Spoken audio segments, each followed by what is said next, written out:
بسم اللہ الرحمن الرحیم۔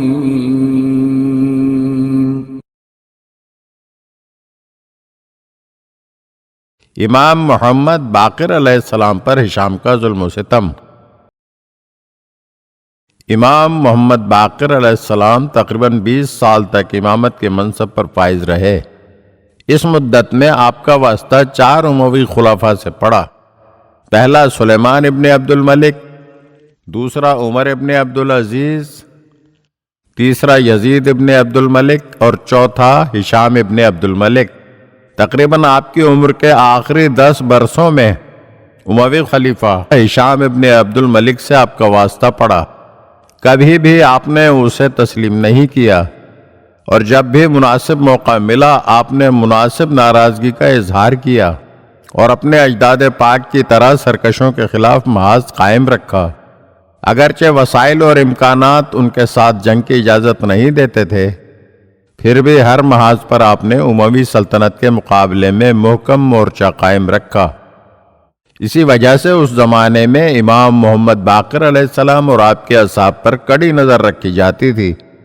صفوان ابن یحییٰ اپنے دادا محمد سے نقل کرتا ہے کہ انہوں نے کہا کہ ایک دفعہ میں امام محمد باقر علیہ السلام کے گھر پر گیا اور داخل ہونے کی اجازت چاہی، مجھے اجازت نہیں دی گئی، البتہ دوسرے لوگوں کو اندر جانے کی اجازت ملتی رہی۔ میں اپنے گھر واپس چلا آیا اور اس بات کا مجھے بہت احساس ہوا۔ گھر کے صحن میں ایک تخت پر لیٹ گیا اور سوچتا رہا کہ مجھے گھر میں داخل ہونے کی اجازت نہ ملی، اور دوسرے زیدی اور قدری فرقے کے لوگوں کو اجازت ملتی گئی۔ یہ لوگ جا کر امام کے پاس گھنٹوں گھنٹوں بیٹھ جاتے، لیکن میں ان کا شیعہ ہوں اور مجھے اجازت نہیں ملی۔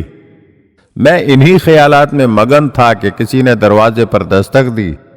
میں نے جا کر دروازہ کھولا تو امام محمد باقر علیہ السلام کا قاصد موجود تھا، جو کہنے لگا کہ ابھی اور اسی وقت امام علیہ السلام نے آپ کو بلایا ہے۔